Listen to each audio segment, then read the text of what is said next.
Hi all, ഇന്ന് നമ്മൾ motivation തിയറിയാണ് പഠിക്കുന്നത്. മോട്ടിവേഷൻ എന്താണെന്ന് ആദ്യം നോക്കാം. The word motivation is coined from the Latin word movere which means to move. അതായത് ലാറ്റിൻ വേർഡായ മൂവർ എന്ന വാക്കിൽ നിന്നാണ് മോട്ടിവേഷൻ എന്ന വാക്ക് ഉണ്ടായിരിക്കുന്നത്, which means to move. Motivation is defined as an internal drive that activates behaviour and give direction. അതായത് motivation എന്നത് നമ്മുടെ ബിഹേവിയറിനെ ആക്ടിവേറ്റ് ചെയ്യിക്കുന്നതും അതേപോലെ ഡിറക്ഷൻ നൽകുന്നതുമായിട്ടുള്ള ഒരു ഇൻറ്റേർണൽ ഡ്രൈവാണ് motivation. Motivation can be broadly defined as the forces acting on or within a person that cause the arousal, direction and persistence of goal directed voluntary effort. Motivation എന്നത് ഒരു വോളണ്ടറി എഫേർട്ടാണ്, സ്വയം പ്രേരിതമായിട്ടുള്ളതാണ്. അത് നമ്മുടെ ലക്ഷ്യത്തിന് വേണ്ടിയുള്ള ശ്രമത്തിന് ഉണർവ്, ദിശ, നിലനിൽപ്പ്, നമ്മുടെ ലക്ഷ്യത്തിന് വേണ്ടിയിട്ടുള്ള ഉണർവ്, അറൗസൽ, ഡിറക്ഷൻ, അതേപോലെ തന്നെ പെർസിസ്റ്റൻസ്, നിലനിൽപ്പ് എന്നിവയ്ക്ക് കാരണമാകുന്ന ഒന്നാണ്. The term motivation theory is concerned with the process that describes why and human behavior is activated and directed. Motivation theory എന്ന് പറയുന്നത് എന്താണ്? മനുഷ്യൻ്റെ പെരുമാറ്റം സജീവമാക്കുകയും നയിക്കുകയും ചെയ്യുന്നതിൻ്റെ കാരണത്തെ വിവരിക്കുന്ന പ്രക്രിയയായിട്ട് ബന്ധപ്പെട്ടതാണ്. The term motivation theory is concerned with the process that describes why and human behavior is activated and directed. നമ്മുടെ പെരുമാറ്റത്തെ, ഹ്യൂമൻ ബിഹേവിയർ ആക്ടിവേറ്റ് ചെയ്യിക്കാനും ഡിറക്റ്റ് ചെയ്യിക്കാനും കാരണത്തെ വിവരിക്കുന്ന പ്രക്രിയയായിട്ട്, പ്രോസസ്സുമായിട്ട് ബന്ധപ്പെട്ടതാണ് മോട്ടിവേഷൻ എന്ന് പറയുന്നത്. അടുത്ത മോട്ടിവേഷൻ്റെ ഡെഫിനിഷൻ നോക്കാം. W.G. സ്കോട്ടിൻ്റെ ഡെഫിനിഷനാണ് first. Motivation means a process of stimulating people to action to accomplish desired goals. Motivation means process of stimulating people to action to accomplish desired goals. Motivation എന്നാൽ ഡിസയേർഡ് ഗോൾസിനെ അക്കംപ്ലിഷ് ചെയ്യുന്നതിന് ആളുകളെ stimulate ചെയ്യിക്കുന്ന, പ്രേരിപ്പിക്കുന്ന പ്രക്രിയയാണെന്നാണ് W.G. Scott പറഞ്ഞിരിക്കുന്നത്. പക്ഷേ C.V. Good പറഞ്ഞിരിക്കുന്നത് motivation is a process of arousing, sustaining and regulating activity. Motivation എന്നത് ഒരു ആക്ടിവിറ്റിയെ arouse ചെയ്യുക, ഉണർത്തുകയും സസ്റ്റെയിനിങ്, നിലനിർത്തുകയും അതേപോലെ തന്നെ അതിനെ റെഗുലേറ്റിംഗ്, നിയന്ത്രിക്കുകയും ചെയ്യുന്ന ഒരു പ്രക്രിയയാണ് മോട്ടിവേഷൻ എന്നാണ് C.V. ഗുഡ് പറഞ്ഞിരിക്കുന്നത്. This definition emphasizes that motivation is not just about initiating actions but also about maintaining and directing them toward a goal. അതായത് ഈ ഡെഫിനിഷൻ പറയുന്നത് പ്രവർത്തനം ആരംഭിക്കുക മാത്രമല്ല, അവയെ ഒരു ലക്ഷ്യത്തിലേക്ക് നയിക്കുകയും അത് ലക്ഷ്യത്തിലെത്തുന്നവരെ നിലനിർത്തുകയും ചെയ്യുന്നതാണ് എന്നാണ് C.V. ഗുഡിൻ്റെ ഈ ഡെഫിനിഷനിൽ അദ്ദേഹം പറഞ്ഞിരിക്കുന്നത്. അടുത്തത്, it highlights the dynamic nature of motivation in influencing human behavior and learning. അതായത് ഇത് മനുഷ്യൻ്റെ പഠനത്തെയും പെരുമാറ്റത്തെയും ഒക്കെ സ്വാധീനിക്കുന്ന മോട്ടിവേഷൻ്റെ ഒരു ഡൈനാമിക് നേച്ചർ, ചലനാത്മക സ്വഭാവത്തെയാണ് കാണിക്കുന്നത്. അടുത്തത് മോട്ടിവേഷൻ തിയറീസിൻ്റെ ടൈപ്സ് ആണ് നോക്കുന്നത്. Different types of motivational theories. There are two different categories of motivational theories such as content theories and process theories. രണ്ട് ടൈപ്പ് ഓഫ് തിയറീസ് ഉണ്ട് മോട്ടിവേഷന്, കോണ്ടന്റ് തിയറിയും പ്രോസസ് തിയറിയും. Content theories focus on what motivates people by identifying specific factors or needs that drive behaviour. അതായത് content തിയറിയിൽ focus ചെയ്തിരിക്കുന്നത് എന്താണ് ആളുകളെ മോട്ടിവേറ്റ് ചെയ്യുന്നത് എന്നാണ്. അതായത് ഒരു സ്വഭാവത്തെ പ്രേരിപ്പിക്കുന്ന സ്പെസിഫിക് ആയിട്ടുള്ള ഫാക്ടേഴ്സിനെ അല്ലെങ്കിൽ നീഡ്സിനെ ഐഡൻറ്റിഫൈ ചെയ്യുന്നതിലൂടെ ആളുകളെ മോട്ടിവേറ്റ് ചെയ്യുന്നത് എന്താണ് എന്നത് തിരിച്ചറിയുന്നത്, ഫോക്കസ് ചെയ്യുന്നതാണ് കോണ്ടന്റ് തിയറിയിൽ വരുന്നത്. എന്താണ് ആളുകളെ മോട്ടിവേറ്റ് ചെയ്യിക്കുന്നത് എന്നാണ് കോണ്ടന്റ് തിയറിയിൽ പറയുന്നത്. അതിന് എക്സാമ്പിളായ ഒരു തിയറിയാണ് മാസ്ലോൻ്റെ ഹൈറാർക്കി ഓഫ് നീഡ്സ്. അടുത്തത് process theory of motivation. Process theories focus on how motivation occurs by examining the psychological and behavioural processes involve in decision making. അതായത് മോട്ടിവേഷൻ തിയറി പ്രോസസ് തിയറിയിൽ പറയുന്നത് എങ്ങനെ സംഭവിക്കുന്നു, മോട്ടിവേഷൻ എങ്ങനെയാണ് സംഭവിക്കുന്നത് എന്നതിലാണ് ഫോക്കസ് ചെയ്തിരിക്കുന്നത്. മനഃശാസ്ത്രപരവും ബിഹേവിയറൽ, അതായത് പെരുമാറ്റപരവുമായ പ്രോസസ്സ്, അതായത് പ്രക്രിയകളെ പരിശോധിച്ച് പ്രചോദനം എങ്ങനെ സംഭവിക്കുന്നു എന്നതാണ് പ്രോസസ് തിയറിയിൽ പറയുന്നത്. മറ്റത് എന്താണ് അതായത് എന്താണ് ആളുകളെ മോട്ടിവേറ്റ് ചെയ്യിക്കുന്നത്, മറ്റത് എങ്ങനെയാണ് മോട്ടിവേഷൻ സംഭവിക്കുന്നത്. ക്വാണ്ടം തിയറിയും പ്രോസസ് തിയറിയും ഡിഫറൻസ് മനസ്സിലാക്കുക. അതേപോലെ ക്വാണ്ടം തിയറി എക്സാമ്പിളാണ് മാസ്ലോൻ്റെ ഹൈറാർക്കി ഓഫ് നീഡ്സ്. പ്രോസസ് തിയറിക്ക് എക്സാമ്പിളാണ് വിക്ടർ റൂമിൻ്റെ എക്സ്പെക്റ്റൻസി തിയറി. അടുത്ത നമ്മൾ മാസ്ലോൻ്റെ മോട്ടിവേഷൻ തിയറിയാണ് നോക്കാൻ പോകുന്നത്. Maslow's motivation theory, also known as Maslow's hierarchy of needs, is a psychological framework developed by Abraham Maslow in 1943. മാസ്ലോൻ്റെ motivation theory Maslow's hierarchy of needs എന്ന പേരിലും അറിയപ്പെടുന്നുണ്ട്. Is a psychological framework developed by Abraham Maslow in 1943. ഇത് 1943 ഈ theory develop ചെയ്തിട്ടുള്ളത്. ഇതൊരു മനഃശാസ്ത്രപരമായിട്ടുള്ള കാര്യമാണ് motivation എന്ന് പറയുന്നത്. അപ്പോൾ ഇതൊരു മനഃശാസ്ത്രപരമായിട്ടുള്ള പ്രക്രിയയാണ്. It explains human motivation based on A hierarchy of needs where individuals are motivated to fulfill their most basic needs before moving on to higher level of needs. അതായത് ഇത് ഒരു ഹൈറാർക്കിക്കൽ ഓർഡറിൽ പിരമിഡ് ഷേപ്പിലാണ് കൊടുത്ത് മാസ്ലോ അത് വിവരിച്ചിരിക്കുന്നത്. അതായത് നമ്മൾ higher ലെവലിലുള്ള നീഡ്സ് സാറ്റിസ്ഫൈ ചെയ്യുന്നതിന് മുമ്പ് നമ്മൾ എന്ത് ഫുൾഫിൽ ചെയ്തിരിക്കണം, ബേസിക് നീഡ്സ് ഫുൾഫിൽ ചെയ്തിരിക്കണം. ബേസിക് നീഡ്സ് അക്കംപ്ലിഷ് ആയതിനു ശേഷം മാത്രമേ നമ്മൾ ഹയർ ലെവലിലേക്കുള്ള നീഡ്സിനെ കുറിച്ച് ചിന്തിക്കുകയുള്ളൂ. അപ്പോൾ ഈ ഒരു ലെവലിനനുസരിച്ച് ഒരു 5 ലെവലായിട്ട് ആണ് ഈ പിരമിഡിനെ അദ്ദേഹം വിവരിച്ചിരിക്കുന്നത്.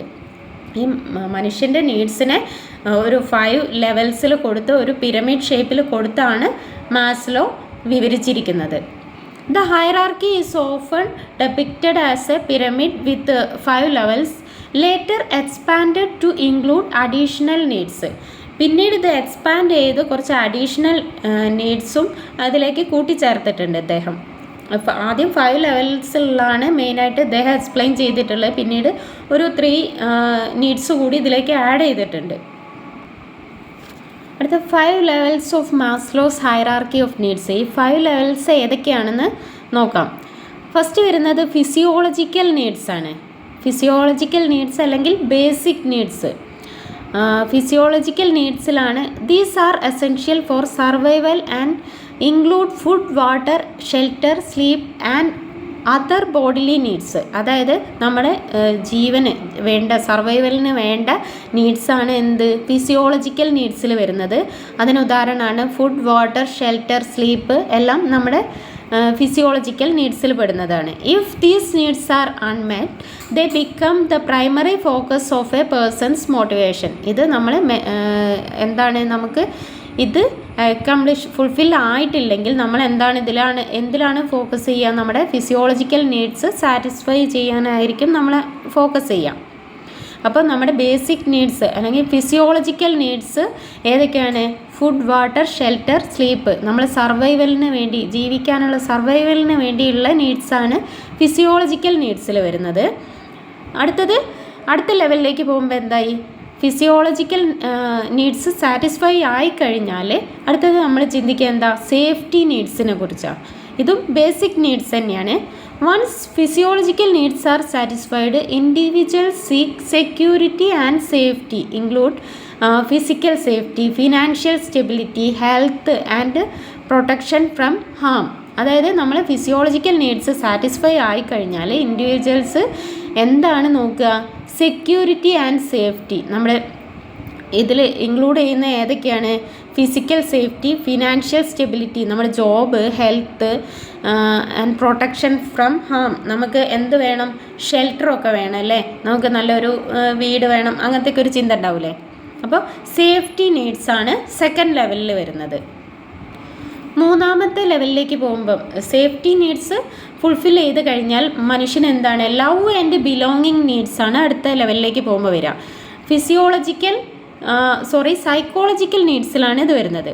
Human have an inherent desire for interpersonal relationship. അതായത് ഒരു മനുഷ്യന് എപ്പോഴും എന്താണ്, ഒരു കമ്മ്യൂണിറ്റി, സമൂഹമായിട്ട് ജീവിക്കാനല്ലേ ഇഷ്ടമുണ്ടാവുക. നമ്മൾ ബേസിക് നീഡ്സൊക്കെ സാറ്റിസ്ഫൈ ചെയ്ത് കഴിഞ്ഞാൽ നമുക്ക് എന്ത് വേണം?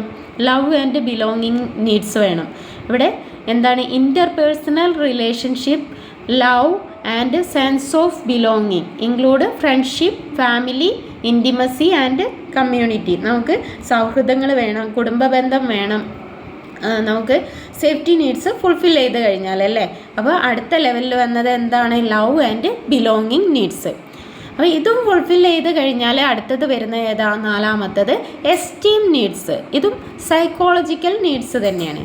Focus on self respect, recognition and personal achievement. Divided into 2 categories: lower esteem, respect from others. അതായത് ഇത് 2 കാറ്റഗറിയിൽ തിരിച്ചിട്ടുണ്ട്.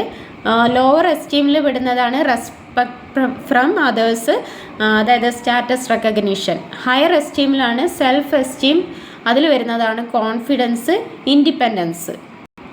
അതായത് നമുക്ക് മറ്റുള്ളവരിൽ നിന്നുള്ള അംഗീകാരമൊക്കെ കിട്ടാൻ നമ്മൾ ലവ് ആൻഡ് ബിലോങ്ങിങ് നീഡ്സ്, അതായത് സൗഹൃദങ്ങളും ഫാമിലിയും ഒക്കെ അതൊക്കെ സെറ്റപ്പ് ആയി കഴിഞ്ഞാൽ നമുക്ക് മറ്റുള്ളവരിൽ നിന്ന് അംഗീകാരങ്ങൾ ലഭിക്കണം എന്നുള്ള ആഗ്രഹം ഉണ്ടാവും. അതന്നെ 2 കാറ്റഗറൈസ് ചെയ്തിട്ടുണ്ട്. ലോവർ എസ്റ്റീമുണ്ട്, ഹയർ എസ്റ്റീമുണ്ട്. ലോവർ എസ്റ്റീമിൽ വരുന്നത് റെസ്പെക്റ്റ് ഫ്രം അതേഴ്സ് എന്നുള്ള റെസ്പെക്റ്റാണ്.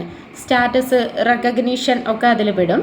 ഹയർ എസ്റ്റീമിൽ വരുന്നത് സെൽഫ് എസ്റ്റീം, അതായത് കോൺഫിഡൻസ്, ഇൻഡിപെൻഡൻസ് ഒക്കെ അതിൽ വരുന്നതാണ്. ഉയർന്ന തലത്തിലാവുമ്പോൾ ആത്മവിശ്വാസം, സ്വാതന്ത്ര്യം ഒക്കെ, നമുക്ക് മറ്റുള്ളവരാൽ അംഗീകരിക്കപ്പെടണമെന്നും നമുക്കൊരു കോൺഫിഡൻസ്, സ്വാതന്ത്ര്യം ഇതൊക്കെ ലഭിക്കണം എന്നാണ് love and belonging needs fulfil ചെയ്താൽ എസ്റ്റീം നീഡ്സ് നാലാമതായി വരിക.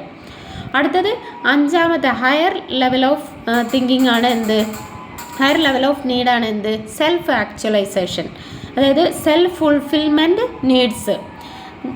The need to reach one's full potential and achieve personal growth and fulfillment include creativity, problem solving, authenticity and striving to become the best version of oneself. അതായത് 5ാമത് self actualization, ഒരു വ്യക്തിയുടെ full പൊട്ടൻഷ്യലിൽ എത്തുക. അതായത് നമുക്ക് ഇതിൽ വരുന്നതാണ് creativity, problem solving, authenticity and striving to become the best version of one self. അതായത് ഒരു വ്യക്തിയുടെ പരമാവധി കഴിവുകൾ ഉപയോഗിച്ച് വ്യക്തിക്ക് വളർച്ച നേടുക. അതായത് ഇതിലാണ് ക്രിയേറ്റിവിറ്റി, പ്രോബ്ലം സോൾവിങ് ഒക്കെ വരുന്നത്, സത്യസന്ധത ഒക്കെ വരുന്നത് ഏതിലാണ്? സെൽഫ് ആക്ച്വലൈസേഷനിലാണ്. അപ്പോൾ 5 ലെവൽ ഓഫ് നീഡ്സാണ് ഈ ഹയറാർക്കിക്കൽ ഓർഡറിൽ മാസ്ലോ എക്സ്പ്ലെയിൻ ചെയ്തിരിക്കുന്നത്. ഈ 3 ലെവൽസ് അത്ര ഇമ്പോർട്ടൻ്റ് ആയി ചോദിക്കുന്നതല്ല, ഈ 5 ലെവൽ നന്നായി പഠിച്ചിരിക്കണം. അപ്പോൾ ഫസ്റ്റത്തെ ഏതാ? ഫിസിയോളജിക്കൽ നീഡ്സ് ആണ്. ഫുഡ്, വാട്ടർ, ഷെൽട്ടർ, സ്ലീപ്പ് എല്ലാം ഫിസിയോളജിക്കൽ നീഡ്സ് വരും. അത് ഫുൾഫിൽ ചെയ്താൽ അടുത്തത് എന്താ മനുഷ്യനുണ്ടാവുക? സേഫ്റ്റി നീഡ്സ് ആയിരിക്കും. സേഫ്റ്റി നീഡ്സിലാണ് ഫിനാൻഷ്യൽ സ്റ്റെബിലിറ്റി, ഹെൽത്ത്, പ്രൊട്ടക്ഷൻ ഒക്കെ സേഫ്റ്റി നീഡ്സിലാണ്. സേഫ്റ്റി നീഡ്സും ഫുൾഫിൽ ചെയ്താൽ മനുഷ്യനടുത്ത് ലവ് ആൻഡ് ബിലോങ്ങിങ് നീഡ്സ്, അതായത് നമുക്ക് കൂട്ടുകൂടണം, ബന്ധങ്ങൾ വേണം, നമുക്ക് ഫാമിലി, ഫ്രണ്ട്സ്, അതൊക്കെ ഒരു കമ്മ്യൂണിറ്റി ആയിട്ട് ചേർന്ന് പോകാനുള്ള ഒരു താല്പര്യം സേഫ്റ്റി നീഡ്സ് ഫുൾഫിൽ ചെയ്തതിന് ശേഷം ഉണ്ടാവും.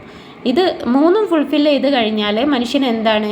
മറ്റുള്ളവരിൽ നിന്ന് അംഗീകാരം, റെസ്പെക്റ്റ് വേണം, നമുക്ക് റെക്കഗ്നീഷൻ, അതായത് നമുക്ക് ഹയർ എസ്റ്റീമിലേക്ക് പോകുമ്പോഴോ കോൺഫിഡൻസ്, ഒരു ഇൻഡിപെൻഡൻസ് കാര്യങ്ങളൊക്കെ വേണമെന്നുള്ളത് 4ാമതായിട്ട് വരുന്ന നീഡാണ്. എസ്റ്റീം നീഡ് ആണ് 4ാമത്. 5ാമത് ഏതാ? സെൽഫ് ആക്ച്വലൈസേഷൻ, അതായത് ഒരു മനുഷ്യൻ്റെ ഫുൾ പൊട്ടൻഷ്യൽ ഉപയോഗിച്ചിട്ട് എത്താൻ പറ്റുന്ന ആ ഒരു ലെവല്, അതിലേക്ക് എത്തിച്ചേരുക. Include creativity, problem solving, authenticity and striving to become the best version of one self. ഒരു മനുഷ്യൻ്റെ ഏറ്റവും ബെസ്റ്റിലെത്തുക, അതാണ് സെൽഫ് ആക്ച്വലൈസേഷൻ എന്ന് പറഞ്ഞാൽ. നമുക്ക് പ്രശ്നപരിഹാരം, എന്താണ് ക്രിയേറ്റിവിറ്റിയും കാര്യങ്ങളും, അതായത് ഒരു വ്യക്തിയുടെ പരമാവധി കഴിവുകൾ കണ്ടെത്താനും വളരാനും ഉള്ള ആവശ്യമാണ് സെൽഫ് ആക്ച്വലൈസേഷനിൽ വരുന്നത്. അങ്ങനെ ഈ 5 ലെവൽ, ഓരോ ലെവലും എങ്ങനെയാണ് പോകുന്നത്? ഓരോന്നും ഫുൾഫിൽ ചെയ്തതിന് ശേഷമാണ് അടുത്ത ലെവലിലേക്ക് പോകുന്നത്. നമുക്ക് ഓരോ ഗോൾസ് അച്ചീവ് ചെയ്യുമ്പം അല്ലെങ്കിൽ ഓരോ നീഡ്സ് സാറ്റിസ്ഫൈ ചെയ്യുമ്പോഴാണ് അടുത്ത ലെവൽ ഓഫ് നീഡിനെ കുറിച്ച് നമ്മൾ ചിന്തിക്കുകയുള്ളൂ. അപ്പോൾ ഇതിലൂടെ ഒരു മനുഷ്യൻ എങ്ങനെയാണ് മോട്ടിവേറ്റ് ചെയ്യപ്പെടുന്നത് എന്നാണ് ഈ ഒരു പിരമിഡിലൂടെ മാസ്ലോ എക്സ്പ്ലെയിൻ ചെയ്യുന്നത്. എങ്ങനെയല്ല, എന്താണ് ഒരു മനുഷ്യനെ മോട്ടിവേറ്റ് ചെയ്യിക്കുന്നത് എന്നാണ് ക്വാണ്ടം തിയറിയിലാണ് മാസ്ലോൻ്റെ തിയറി വരുന്നത്. അപ്പോൾ എന്താണ് ഒരു മനുഷ്യനെ മോട്ടിവേറ്റ് ചെയ്യിക്കുന്നത്, അടുത്ത നീഡിലേക്ക് പോകുന്നത് എങ്ങനെയാണ്? ഇപ്പോൾ ഒരു മനുഷ്യന് ഫുൾഫിൽ ആവാത്ത നീഡാണെങ്കിൽ അല്ലെങ്കിൽ വോൺസ് ആണെങ്കിൽ മാത്രമേ അവിടെ മോട്ടിവേഷൻ്റെ ആവശ്യമുള്ളൂ. ഫുൾഫിൽ ആയ ഒരു നീഡിന് മോട്ടിവേഷൻ്റെ ആവശ്യമുണ്ടോ? ഇല്ല. ഒന്ന് സാറ്റിസ്ഫൈ ആയി കഴിഞ്ഞാൽ അടുത്തത്, അതിന് എന്താണ് മോട്ടിവേഷൻ? അപ്പോൾ എന്താണ് മോട്ടിവേറ്റ് ചെയ്യിക്കുന്നത് ഒരു മനുഷ്യനെ എന്നാണ് ഈ ഒരു പിരമിഡിലൂടെ മാസ്ലോ എക്സ്പ്ലെയിൻ ചെയ്തിരിക്കുന്നത്. അടുത്തത് എക്സ്റ്റെൻഡഡ് ലെവൽസ് ഒന്ന് ജസ്റ്റ് നോക്കാം. പിന്നീട് ഇത് റിവൈസ് ചെയ്ത് 3 കൂട്ടിച്ചേർത്തു എന്ന് പറഞ്ഞു. Maslow later added 3 more needs. ഒന്ന് കോഗ്നിറ്റീവ് നീഡ്സ് ആണ്, desire for knowledge, understanding and intellectual growth. അടുത്തത് എസ്തെറ്റിക് നീഡ്സ് ആണ്, desire for beauty, balance and harmony. അടുത്തത് ട്രാൻസെൻഡൻസ്, ഏറ്റവും top level, helping others achieve self actualisation or connecting with something greater than one self. അപ്പോൾ ഇതിൽ cognitive needs ആണ്, നമ്മുടെ ബുദ്ധിപരമായ വളർച്ചയ്ക്കുള്ള ആവശ്യമാണ് അടുത്തത്. പിന്നെ aesthetic needs, desire for beauty, അതായത് സൗന്ദര്യം, എന്താണ് ബാലൻസ്, സമതുലിതം, സൗഹൃദാവസ്ഥ, ഹാർമണി, ഇതൊക്കെയാണ് എസ്തെറ്റിക് നീഡ്സിൽ വരുന്നത്. ലാസ്റ്റ് വരുന്നത് എന്താ, ടോപ്പ് ലെവല് ട്രാൻസെൻഡൻസ്, അതായത് സാക്ഷാത്കാരം നേടുക, self actualisation or helping others achieve self actualisation, മറ്റുള്ളവർക്ക് സ്വയം സാക്ഷാത്കാരം നേടുന്നതിന് സഹായിക്കുക. ഇതൊക്കെ വരുന്നത് ട്രാൻസെൻഡൻസിലാണ്. അപ്പോൾ ഈ 3 ജസ്റ്റ് ഒന്ന് നോക്കി വയ്ക്കുക. പക്ഷേ ഫസ്റ്റ് പറഞ്ഞ 5 നന്നായി പഠിച്ചിരിക്കണം. കീ ക്യാരക്ടറിസ്റ്റിക്സ് ഒന്ന് നോക്കാം. സീക്വൻഷ്യൽ ഫുൾഫിൽമെൻറ്റ്, അതായത് needs must generally be fulfilled in order from the bottom to top. അതായത് സീക്വൻഷ്യൽ ഫുൾഫിൽമെൻ്റ് ആണ് ഇതിൻ്റെ പ്രധാന സവിശേഷത. എന്താണ്? ആവശ്യങ്ങൾ സാധാരണയായി താഴ്ന്നതിൽ നിന്ന് മുകളിലേക്ക് എന്നുള്ള രീതിയിലാണ് പോകുന്നത്. താഴെ ലെവലിൽ നിന്ന്, അതായത് ബേസിക് നീഡ്സ് നിന്ന് നമ്മൾ ഹയർ ലെവൽ നീഡ്സ് താഴെ നിന്ന് മുകളിലേക്കാണ് പോകുന്നത്. പിന്നെ ഡൈനാമിക് പ്രോസസ്സാണ്, അതായത് എല്ലാവരും ഇത് കൃത്യമായിട്ട് അതേപോലെ പാലിക്കണമെന്നില്ല. Not everyone strictly follows this sequence and motivations can shift depending on life circumstances. ഓരോരുത്തരെയും സർക്കംസ്റ്റാൻസസ്, സാഹചര്യം അനുസരിച്ച് ഇതിന് മാറ്റം ഉണ്ടാവും. പിന്നെ അതേപോലെ തന്നെ ആപ്ലിക്കേഷൻ, ഇത് ആപ്ലിക്കേഷൻ എവിടെയാണ് വരുന്നത് വെച്ചാൽ നമ്മൾ വൈഡ്ലി യൂസ്ഡ് ഇൻ സൈക്കോളജിയിൽ, പിന്നെ അതേപോലെ തന്നെ എഡ്യൂക്കേഷൻ, പേഴ്സണൽ ഡെവലപ്മെൻറ്റിന്, പിന്നെ അതേപോലെ ബിസിനസ്സിന്, എംപ്ലോയീസിനെ മോട്ടിവേറ്റ് ചെയ്യിക്കാൻ ഒക്കെ ഇത് സാധാരണയായിട്ട് ഉപയോഗിക്കാറുണ്ട്. അപ്പോൾ ഈ പിരമിഡ് ഒന്ന് ഓർത്ത് വയ്ക്കുക. ഫസ്റ്റ് വരുന്നത് ഏറ്റവും ലോ ലെവലിൽ വരെ ഏതാണ്? ഫിസിയോളജിക്കൽ നീഡ്സാണ്. അപ്പോൾ ഫിസിയോളജിക്കൽ നീഡ്സ് സാറ്റിസ്ഫൈ ചെയ്ത് അതിനുശേഷം സേഫ്റ്റി നീഡ്സ്, അതിനുശേഷം love and belonging needs, esteem needs, self actualisation. അപ്പോൾ ഫിസിയോളജിക്കൽ നീഡ്സ് എന്ന് പറഞ്ഞാൽ നമ്മുടെ ബേസിക് നീഡ്സാണ്, സേഫ്റ്റി നീഡ്സ് ബേസിക് നീഡ്സാണ്. അപ്പോൾ സൈക്കോളജിക്കൽ നീഡ്സിലേക്ക് പിന്നീട് ബേസിക് നീഡ്സ് ഫുൾഫിൽ അക്കംപ്ലിഷ് ചെയ്തതിന് ശേഷമാണ് നമ്മൾ പോവുക. അത് ഒരു ഹൈറാർക്കിക്കൽ ഓർഡറിൽ മാസ്ലോ വിവരിച്ചിരിക്കുന്നത് എങ്ങനെയാണ്. അപ്പോൾ ഇത്രയും ഒന്ന് പഠിച്ചു വയ്ക്കുക. അതിൽ 5 ലെവൽ ഓഫ് നീഡ്സും അത് ഏതൊക്കെയാണെന്ന് മനസ്സിലാക്കി പഠിച്ചു വയ്ക്കുക. ആദ്യം മോട്ടിവേഷൻ എന്താണെന്ന് പറഞ്ഞു, അടുത്തത് ഡെഫിനിഷൻ എന്താണെന്ന് എക്സ്പ്ലെയിൻ ചെയ്തു, പിന്നെ different types of motivational theories, quantum theory, process theory പറഞ്ഞു. അതിൽ മാസ്ലോൻ്റെ ക്വാണ്ടം തിയറിയിലാണ് എന്താണ് നമ്മളെ പ്രേരിപ്പിക്കുന്നത്, ഈ പ്രോസസ്സ് എങ്ങനെ നടക്കുന്നു എന്ന് പ്രോസസ് തിയറിയിലും പറയുന്നുണ്ട്. പിന്നെ മാസ്ലോൻ്റെ motivation theory, Maslow's hierarchy of need theory എന്ന പേരിലും നീഡ് തിയറി എന്ന പേരിലും ഒക്കെ അറിയപ്പെടുന്നുണ്ട്. 1943 ആണ് ഡെവലപ്പ് ചെയ്ത വർഷം. അതേപോലെ തന്നെ മസ്ലോസ് 5 ലെവൽസ് നമ്മൾ എക്സ്പ്ലെയിൻ ചെയ്തു. ഫസ്റ്റ് വരുന്നത് ഫിസിയോളജിക്കൽ നീഡ്സ്, സേഫ്റ്റി നീഡ്സ്, അടുത്തത് മൂന്നാമത്തെ love and belonging needs, esteem needs, self actualisation. അപ്പോൾ ഇത്രയും നന്നായി പഠിക്കുക.